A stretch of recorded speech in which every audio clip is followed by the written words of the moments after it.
Hello, I'm Teacher Al. I'm your teacher in Mathematics 5. How are you today, kids? We're fine, We're ma'am. fine, Fine, ma'am. ma'am. Okay, that's nice to know that We're you're all fine, fine. ma'am. I know that you are all excited with our lesson, but allow me first to check the attendance. In checking, just show your name on the screen. Okay, show me your name now on the screen. Where is your name? Okay, Christoph is here. Kyla, Kevin, Daphne. Where is Andre? Andre is missing. Okay. So now, we're done checking the attendance. Now, are you ready for today's lesson? Are you ready for today's Yes, lesson, ma'am. Yes, children? ma'am. Yes, Yes, ma'am. ma'am. Yes, Very good. ma'am. So today's lesson is Yes, ma'am. about divisibility rules 2, 5, and 10. Okay, so I will show it to you on the screen. Okay, can you read it? Can you read the title of our lesson? Okay, today's lesson is about divisibility rules for 2 and 5. And our objectives for this lesson are the following. Identify numbers as divisible by 5, by 2, rather, by 5 and 10 to find the common factors of number. B, give numbers that are divisible by 2, 5, and 10. Then letter C, appreciate the use of divisibility in real-life situation. In today's lesson, you will learn that divisibility rules can be applied in finding the common factors of the given numbers. It helps us see if a number is divisible by another number without using the long process of division. Before we proceed to our lesson or our main lesson, which is divisibility rules, let us recall the multiples of the following numbers. Number 2, 5, and 10. So what you're going to do is to give the 5 multiples of the following number. Huh? Okay, so the following numbers too. Can you give me the multiples of 2, Kyla? The multiples of 2 are 2, 4, 6, and 8, and 10. Okay, so that is the 5 multiples of 2. How about, okay, these are the multiples of 2. 2, 4, 6, 8, and 10. How about multiples of 5? Let me see, Christoph. The multiples of 5 are 5, 10, 15, 20, 25, Okay, 30. and 25. So these are the multiples of 5. 5, 10, 15, 20, and 25. Okay, how about by 10? Daphne. The multiples of 10 are 10, 20, 30, 40, and 50. Okay, very good. So these are the multiples of the fund of 10, which are 10, 20, 30, 40, and 50. Okay, children, can be the multiples divided by the given numbers? Can be the multiples divided by the given number? Andre, is it yes or no? Yes. Can be the multiples divided by the given number, like 2, 4, 6, 8. It can be divided by 2, Christopher or Christoph. Yes, ma'am. Okay, yes, of course, because multiples can be also known as product or the answer in multiplication, and multiplication is inverse of division. Now, I have here a number on the screen. Can you see it? Yes. Take a look with this Yes. number on your screen. Can you tell me by Yes. simply looking at it, if it is divisible by 2, by 5, and by 10? Can you tell me No. by simply looking at it that you can tell if it is No, ma'am. divisible by 2, by 5, and by 10? Yes, Kyla? ma'am. No, Kyla? ma'am. No, ma'am. No. Why no? So what will you do for you to know if it is divisible by 2, by 5, and by 10? What will you do? We, Cristo? Is looking to the last number if last number is No, I'm zero. asking you, you have said earlier that you cannot tell easily or by just simply looking at it, you cannot tell if it is divisible by 2, by 5, and by 10. So for you to tell if it is divisible by 2, 5, and 10, what will you do? What process you are going to do? John Kevin, what process? We will use division. Okay, you need to use division. You need to divide the numbers for you to know if it is divisible by 2, by 5, and by 10. Okay. So do you know, children, that aside from dividing it, there is another way or method that we can use. Okay, do you want to know it? yes, You want to ma'am. know Yes. it? Yes, ma'am. Okay, Yes, ma'am. yes. So, but before that, let us answer Yes, first. ma'am. Okay, yes. So, but before that, let us answer first this activity. Again, look at my presentation. Have you seen my presentation? Yes. Okay. Can you read the Yes. instruction, Yes. Daphne? Can you read the instruction? Tell whether the following numbers are divisible by 2, 5, and 10 by drawing a happy face in the table. Okay. So, I want you to answer it in 2 minutes. Just write a happy face if the number is divisible by 2, by 5, and by 10. So I will repeat. I will give you 2 minutes to answer this activity. Are you ready, children? Yes. Are you ready, Yes. children? Yes. Yes. Yes. Yes. Yes. Okay. Your time starts Yes. now. Your time starts now. Answer it in any sheet of paper. If you are done, just give me a sign using thumbs up or thumbs up.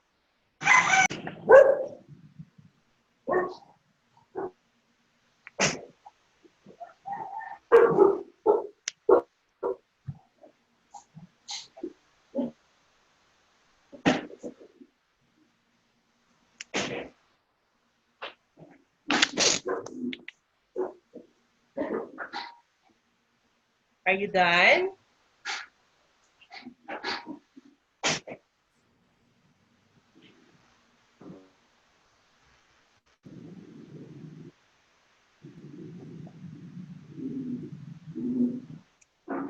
Okay, your time stop. Our time is all over, so time's up. Let us check. Yeah. Okay, to check, you can see now the answer on the screen. Children, don't forget that in checking, we should practice honesty. Let me see if you can do it.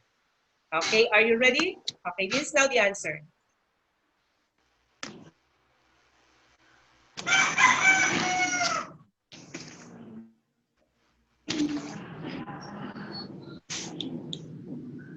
Okay, so I'm just telling you the answer. No?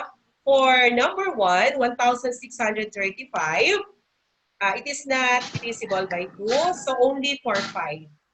Only divisible by 5. Then for number 2, 248, it is only divisible by 2.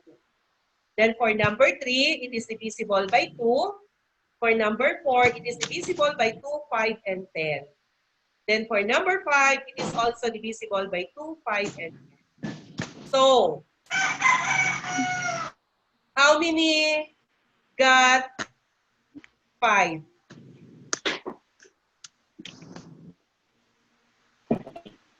Kyla, what is your score? Okay, 5. Daphne. Daphne, okay. Kyla, what is your score? 5. 5. Very good. How about you, Kevin? 5. Is anyone got below 3? Like 3, 2, 1, or 0? No. No one. No. So everybody are familiar with the lesson. No? Still familiar with the lesson. Okay. So let's move on now to our lesson proper. Because you are familiar with the lesson, let's move on to the lesson proper. Okay. Can you see the problem that I have presented on the screen? Can you see it? Kyla, can you Yes. read the word problem for us? Mang Ramon has 550 onions to sell to provide for the need of his family. He wants to put the same number of onions in each bag without any onions left over. How many onions could Mang Ramon put in each bag? Okay. So before we move on, to the problem, let us know first the words factor and divisible. Are you familiar with the words divisible and factor? Okay. So when we say factor is a number or algebraic expression that divides another number or expression evenly or with no remainder. Like for example, 2 and 3 are some of the factors of 12. 12 divided by 2 is equal to 6. And 12 divided by 3 is equal to 4. So that is an example of divisible. Okay, children. Kyla, will you please read again the word problem? Can you read it? Mang Ramon has 550 onions to sell to provide for the needs of his family. He wants to put the same number of onions in each bag without any onions left over. How many onions could Mang Ramon put in each bag? Okay. So before we answer the problem, let us have the following words. The word factor and divisible. Okay, first the word factor. So when we say factor, it is a number or algebraic expression that divides another number or expression evenly or with no remainder. How about an example? So examples of factors of 12 are 2 and 3. No? So 12 divided by 2 is equal to 6. And 12 divided by 3 is equal to 3. So therefore, 2 and 3 are factors of 12. So that is what factor means. How about divisible? So when we say divisible of a number, it is capable of being divided by another number without remainder. So again, without remainder. Example, 30 is divisible by 3. So when you divide 30 by 3, it has no remainder. That is what divisible means. Okay, so going back to the problem. So going back to the problem that I have presented earlier, I will ask some questions. Who is Mang Ramon in our problem? Daphne. Daphne? Who is Mang Ramon in our problem? In the problem, Mang Ramon is a farmer. Okay, he's a farmer. What else, Kyla?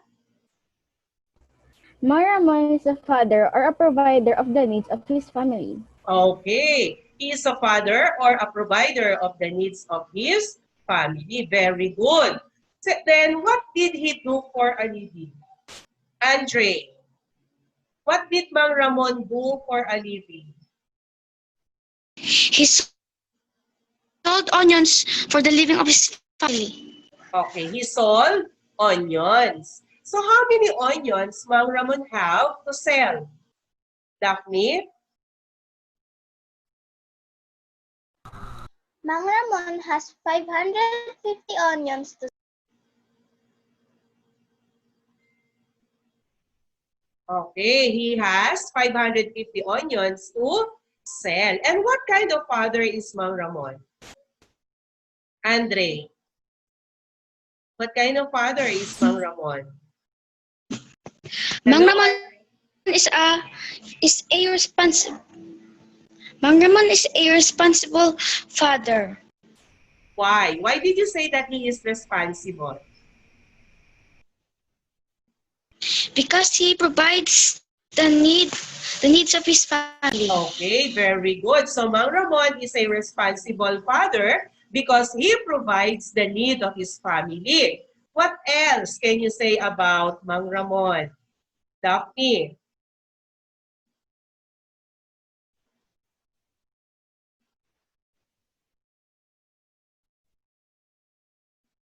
Daphne?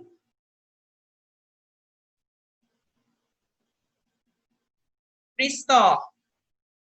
Aside from Mang Ramon is Mang Ramon is good responsible father. provider. Okay, you continue.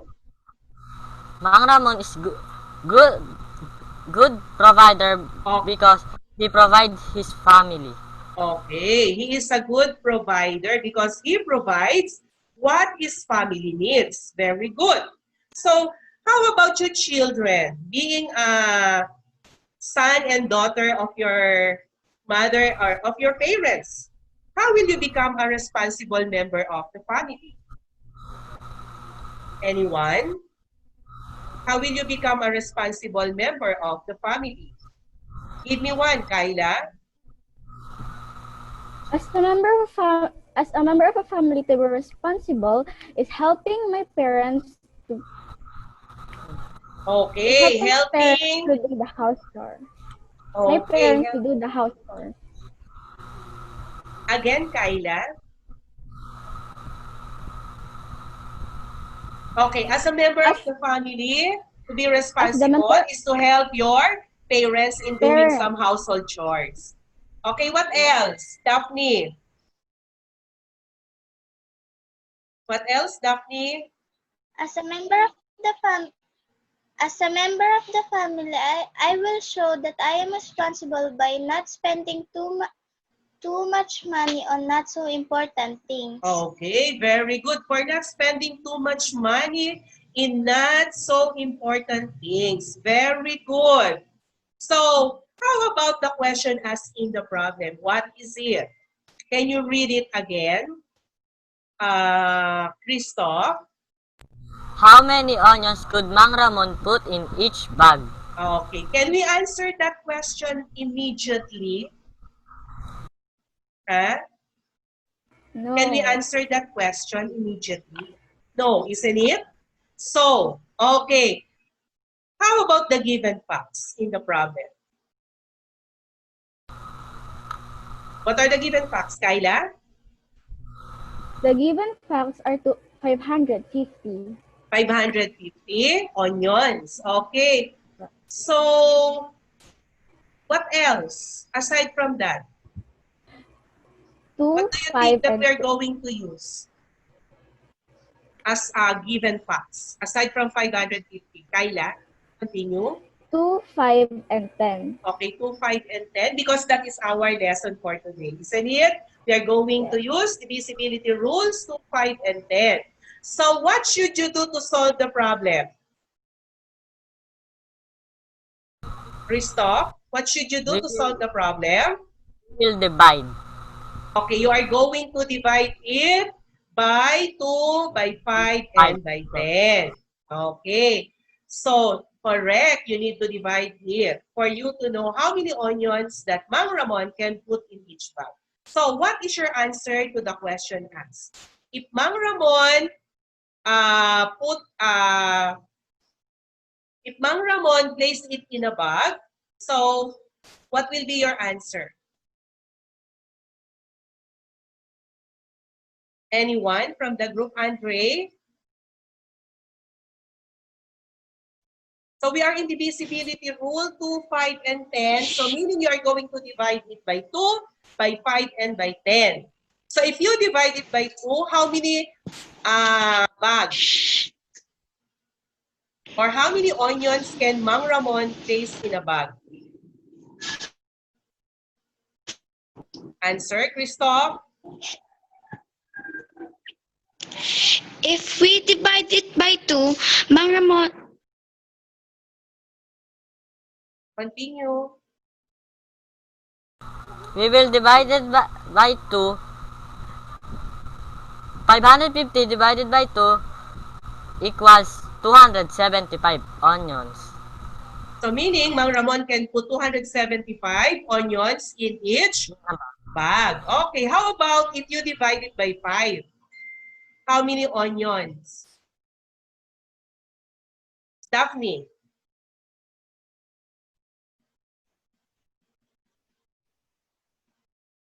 Daphne?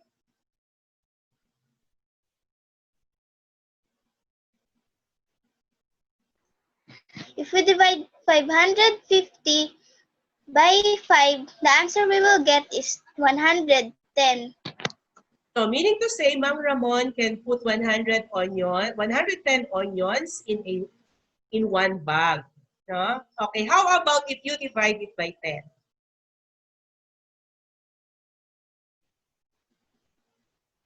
Kyla. If we divide it by 10, Mang Ramon will put 55 onions in one bag. Okay, correct. So he can place or put 55 onions in a bag. Okay, so your answers are correct. But using divisibility rules 2, 5, and 10, we will simply look at the last digit number in 550. You are just going to look at the last digit. So what is the last digit of the given number, 550? Kyla? The last digit of 550 is 0. Okay, 0. It ends with 0. So, to be divisible by 2, the number should end in, Daphne? We can say that a number is divisible by 2 when, when we see even numbers which are 2, 4, 6, 8, and 0 on the ones digit of the number. Okay, so meaning, in short, it ends with even number like 0, 2, 4, 6, and 8. Okay. So, how about by 5? With what should a number end to be divisible by 5? Andre? if it ends with 0 or 5, it is divisible by 5. Okay, correct. No? It is divisible by 5 if it ends with 0 or 5. How about divisible by 10? With what digit should a number end to be divisible by 10? Kyla? If it is end in 0, it is divisible by 10. Correct. Now, is it necessary to divide numbers to know if it is divisible by 2, 5, and 10? Not anymore. It is not necessary anymore. No need to use the long process of division to know if the number is exactly divisible by 2, 5, and 10. Therefore, 2, 5, and 10 are common factors of 550 because we can apply divisibility rules to 5 and 10. Okay, from the problem I have presented, you have learned the following rules. The rule for number 2.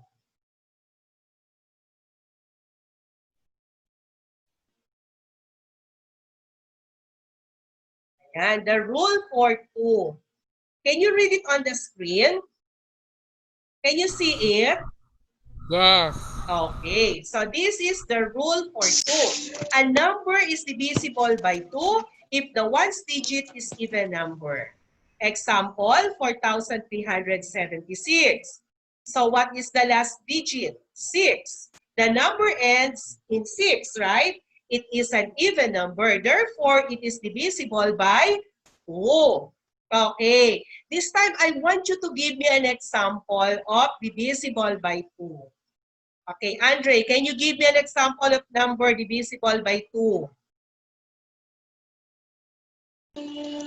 Andre? Five. An example of divis an example of divisible by 2 is 530.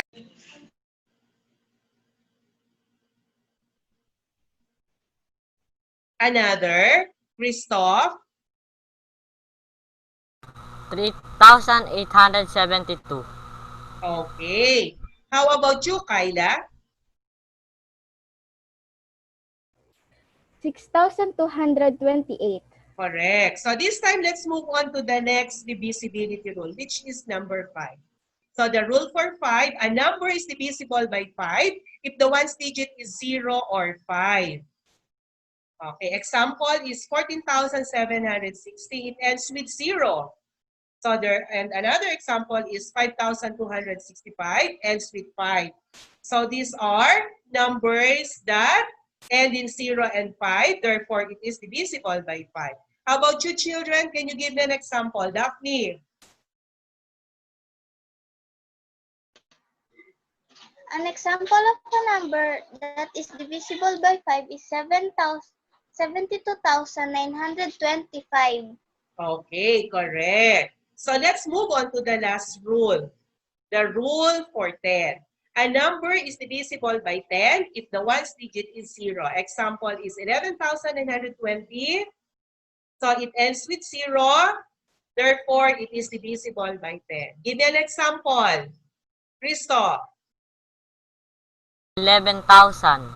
Okay, 11,000. What else? Kyla. 230,000. Okay. So this time, let us have an activity. On this activity, you will play a game. We will be using kahot. Are you familiar with kahot? Okay, so if not, you are going to, you will enter first on your Google Chrome. Then on the tab, you will type www.kahot.it. So let's move on to that website.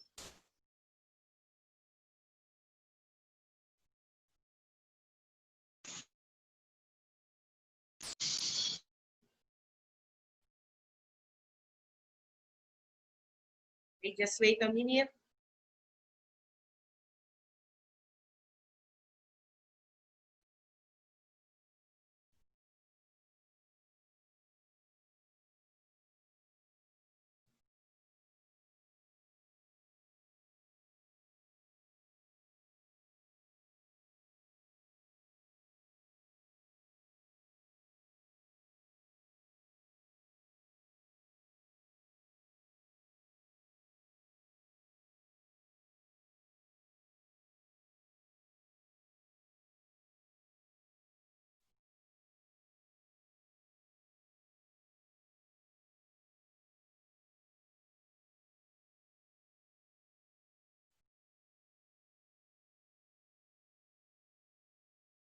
Okay, so children, this is your game team.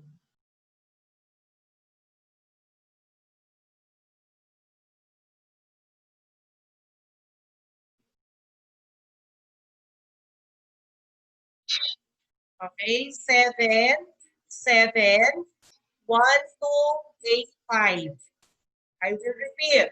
7, 7, 1, 2, 8, 5. Okay.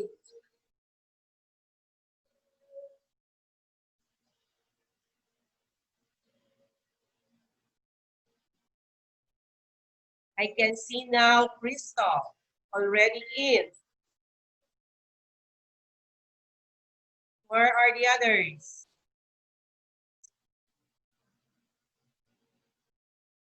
Okay, together with Andre, Kyla, Kevin, and Daphne. Okay, so let us start now the game.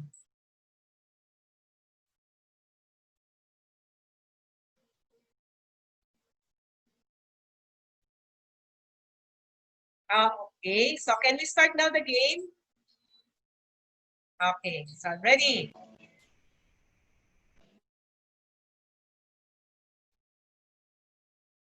So question number 1. Which of the following is divisible by 2? Red 23, yellow 24, blue 25, green 27. Okay, so the answer is yellow 24. Next question.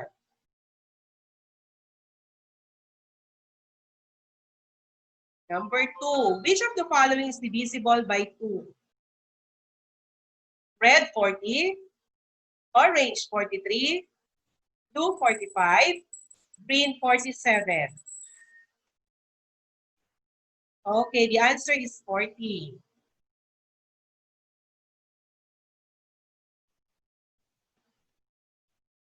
Number 3, which of the following is divisible by 2? Red 11, orange 13, blue 14, green 15.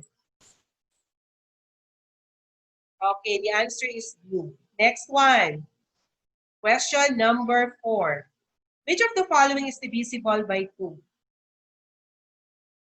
Red 77, orange 78, blue 79, and green 81. Okay, the answer is yellow. Next one. Number 5. Which of the following is divisible by 5? AI red 53, orange 54, blue 55, and green 56. Okay, the answer is blue. Next problem. Okay, the leading on our game is Christoph with a score of 5,674. Now let's move on to the next problem or question. Which of the following is divisible by 5? Red 43, orange 44, blue 45, green 46.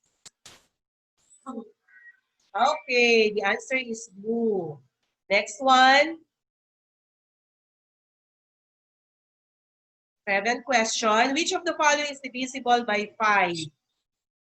Red 19, orange 20, blue 21, and green 22. Okay, the answer is orange. Next one. 8th question. Which of the following is divisible by 10? Red 60, orange 65, blue 69, green 71. Okay, the answer is 60. For the 9th question, which of the following is divisible by 10? Red 45, orange 50, blue 55, and green 65. Okay, the answer is orange. Okay, let's move on to the final question. Which of the following is divisible by 10? Red 15, orange 30, blue 45, and green 55. Okay, the answer is orange. So, let us check who won the game. Okay, for the 3rd place, Daphne. For the 2nd place, Andre. And for the 1st place, Christoph. Okay, let us give our hands to Christoph. Very good. So, let's move on now to the next activity. Okay, on this activity, you will answer a word problem and you need to explain after. Who wants to answer the first problem? Okay, will you please read? Kyla? Waldo has 3 dozen of welcome plants. He wants to plant them in rows so that each row has the same number of plants. Can he plant the welcome plants in 2 equal rows? Explain. Okay. So what is your answer? He can plant the welcome plant in 2 equal rows because 3 dozen is equals to 36 rows. The last digit of 36 is 6, and 6 is even number, so it is divisible by 2. Okay, very Or good, Kyla. You explained it well. So let's move on to the next problem. Okay, this time I want Daphne to answer this. Anna Marie is helping her mother put eggs into egg cartons to sell in Indang Farmers Market. Their chickens have produced a total of 108 eggs for market. Can she pack the eggs into groups 5 so that each carton has the same number of eggs? Why?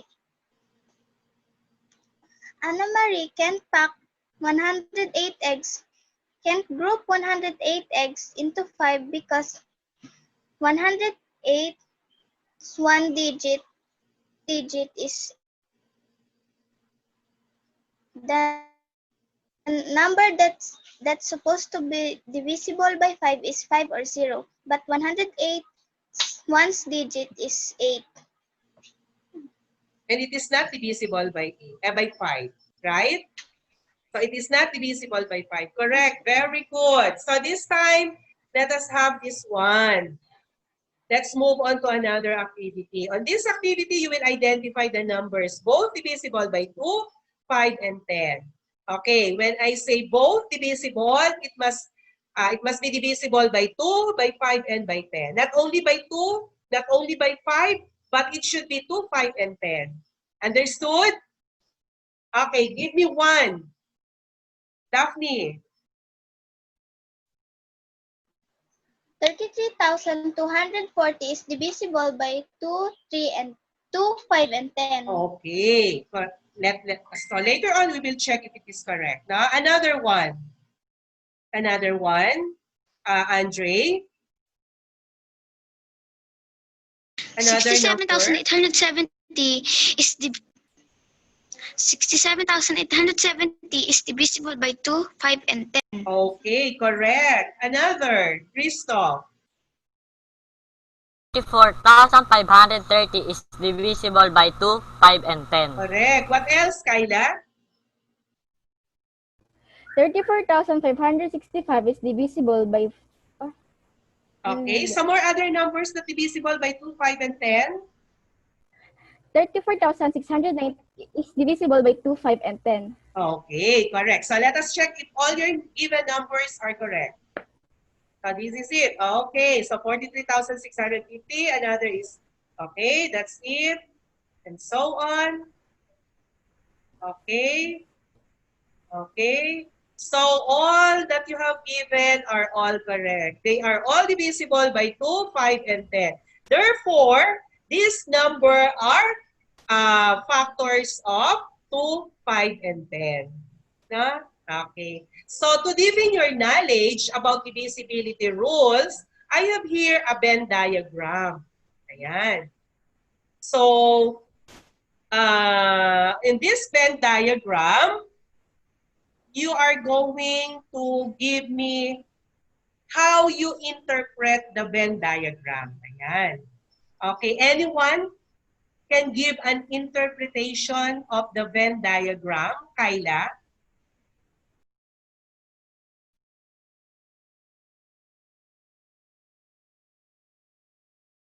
Okay, what can you say about this portion, Kyla? The inner portion of the 3 circles. What can you say about this? They overlap, right? The 3 circles overlapping, and it has a portion on the middle. So what can you say about this portion, Kyla? They are what?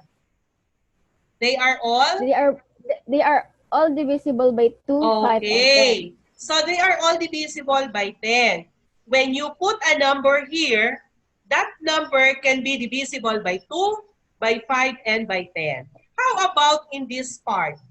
On this part, Christo, when you put a number on this portion, Christo,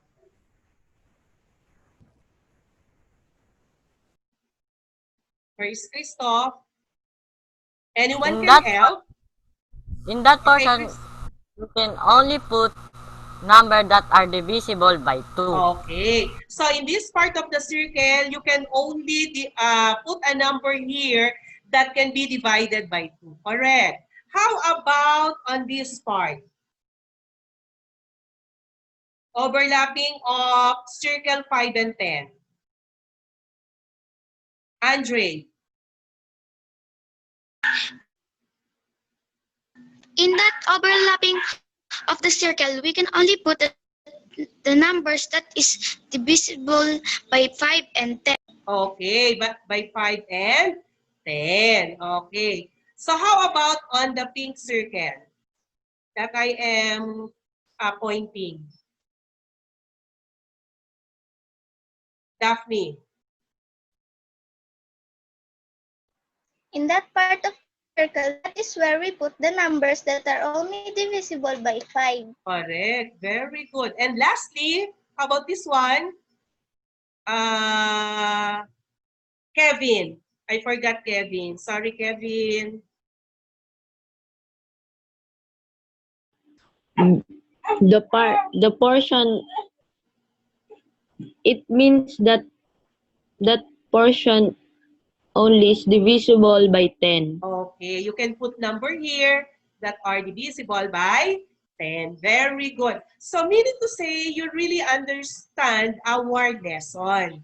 So to move on, we are going to answer the last and final activity for the day. So we can answer this orally. Okay, who wants to answer for the first one? Let me see. Oh, Kevin, you may continue. So you're going to tell whether the number are divisible by 2, by 5, by 10. By drawing a happy face in the table. Or just, no need to draw, just tell me where to put that happy face. It can be placed on 2, 5, or 10. 200 ay 2,360 is divisible by 2, 5, and 10. Okay, correct. So therefore, it is common, the common factor of 2,360 is 2, 5, and 10. Okay, how about for number 2, Kyla? 1,635 is divisible by 5. Okay, only by 5. 5. So they are not common factors of all the numbers, only by 5. And next one, for number 3, Daphne.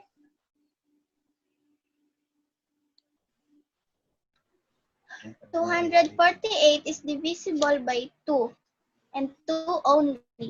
Okay, 2 only, not divisible by 5, by 10, because the last digit is 8. So only by 2. And number 4, Crystal. 150 is divisible by 2 and 5 By 2 and and, 10. okay, Therefore, 2, their common 5, and 10. factor is 2, 5, and 10. Okay. Common factor of 150 is 2, 5, and 10. Very good. Okay, for the last number, let me see, Kevin. 394 is divisible by 2. Okay, only by 2, not by 5 nor 10. Okay, so to end the lesson, you are going to reflect what you have gained from today's lesson by answering or completing the sentence. You may write your answer in your notebook or journal. Okay, so ready for this reflection. Then later, you will read it.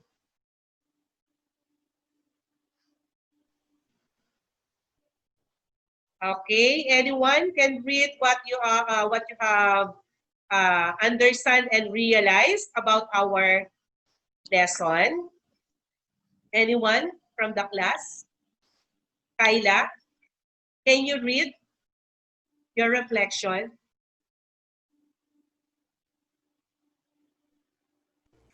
I understand that divisibility rules are the rules which help us to find the common factors easily. And I realize that divisibility rules 2, 5, and 10 help us to know if the number is divisible by 2, 5, and 10. Okay. How about you, Daphne?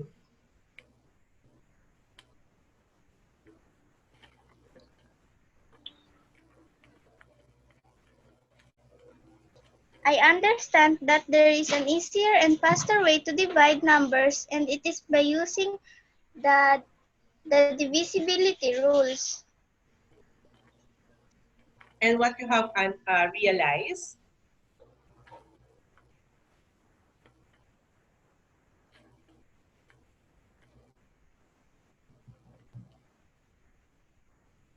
What you have realized?